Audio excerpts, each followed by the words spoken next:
Hello friend, welcome to my channel. आज हम लोग हार्वर्ड गार्डनर की थ्योरी को द 10 वन लाइनर्स के थ्रू समझने की कोशिश करेंगे।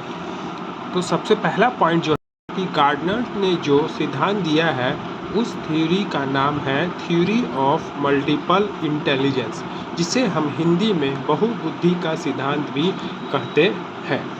अब हम चलते हैं अपने दूसरे पॉइंट की ओर। यह सिद्धांत उनके द्वारा लिखे गए एक किताब जिसका नाम फ्रेम्स ऑफ माइंड था, उसमें दिया गया था। तो यह सिद्धांत बहुबुद्धि का जो सिद्धांत है, यह सिद्धांत गार्डनर्स के द्वारा एक किताब लिखा गया था जिसका नाम था फ्रेम्स ऑफ माइंड। उसी में गार्डनर ने अपने इस सिद्धांत को प्रकाशित किया था। इस सिद्धांत में उन्होंने कहा है कि किसी एक चीज़ में स्मार्ट या तेज होने से कोई तेज नहीं होता है, और यह बिल्कुल गलत है। चौथा पॉइंट, गार्डनर ने कहा कि कोई अगर मैथ में तेज है और उसकी याददाश्त भी तेज है तो वह स्मार्ट है यह नहीं कहा जा सकता, और यह सही नहीं है, क्योंकि हम बुद्धि को सिर्फ किसी एक चीज़ के आधार पर नहीं जांच सकते।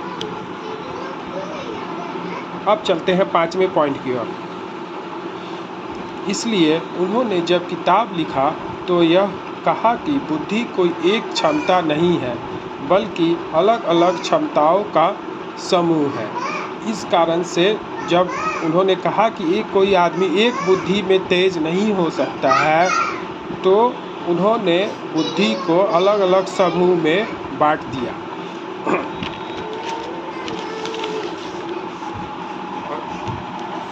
गार्डनर ने इन बुद्धि के क्षमताओं को सबसे पहले 1983 में 7 भागों में बांटा। गार्डनर्स ने इन बुद्धि को 1983 में 7 भागों में बांटा। अब बढ़ते हैं 7वें पॉइंट की। ये 7 भाग थे। पहला, लिंग्विस्टिक इंटेलिजेंस, मतलब भाषाई बुद्धि।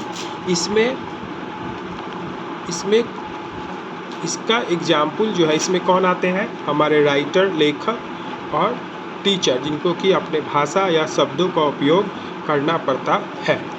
उसके बाद जो है वो है लॉजिकल मैथमेटिक इंटेलिजेंस। इसमें हमारे तार्किक क्षमता को या गणितीय सवाल को, जटिल सवालों को समाधान करने के लिए इसके अंतर्गत आते हैं हमारे वैज्ञानिक और अभियंता यानी इंजीनियर।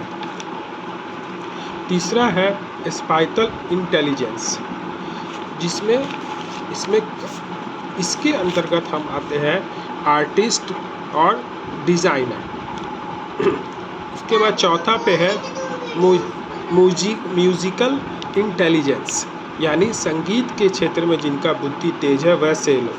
तो इसमें वैसे लोग आते हैं जो कि संगीत को बनाते हैं, गायक जो गाना गाते हैं, जो कि संगीत का में बहुत तेज स्मार्ट होते हैं। पांचवा, बॉडली काइनेस्टिक इंटेलिजेंस, मतलब कि वैसे आदमी जो अपने शरीर का एक बहुत ही कुशल पूर्वक किसी क्षेत्र में उपयोग करते हैं। इसका एग्जाम्पल इसमें आते हैं एथलेटिक्स, जो दौड़ लगाते हैं या लंबी कूद करते हैं, वो सब, और डांसर। छठा पॉइंट आता है इंटरपर्सन इंटेलिजेंस, जो कि दूसरों को अच्छे से समझते हैं, वैसे व्यक्तियों को इंटरपर्सनल इंटेलिजेंस कहते हैं। इसके अंतर्गत आते हैं लीडर और काउंसलर। सातवां, इंट्रापर्सनल वैसे व्यक्तियों को कहते हैं जो कि खुद को समझते हैं, जैसे साधु। उसके बाद आता है 8वां पॉइंट। आठवां पॉइंट में है कि अभी तक हमने 7 ही बुद्धि के बारे में जाना था, और ये 8वां भाग जो है वो 1988 में जोड़ा गया था।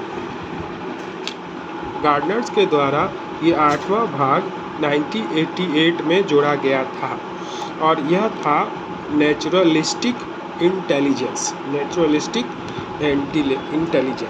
वैसे लोग इसमें आते हैं जिनका हमारे वातावरण में बुद्धि तेज होता है, जैसे किसान, माली और पर्यावरण। अंत में दो कंफ्यूजिंग वर्ड, इंटरपर्सनल और इंट्रापर्सनल। इंटरपर्सन में वैसे व्यक्तियों को रखा जाता है जो दूसरे के भावनाओं को समझता है अच्छी तरीके से, जैसे हमारे नेता लोग। और अंत में जो है इंट्रापर्सनल, जो खुद को समझते हैं, अपने बारे में जानते हैं कि हमें कब बोलना है, कब शांत रहना है, जैसे साधु लोग आत्मचिंतन करते हैं। तो ये थे हमारे गार्डनर्स के 10 वन लाइनर्स। अच्छा लगा हो तो हमारे चैनल को लाइक और सब्सक्राइब करें। देखने के लिए बहुत बहुत धन्यवाद।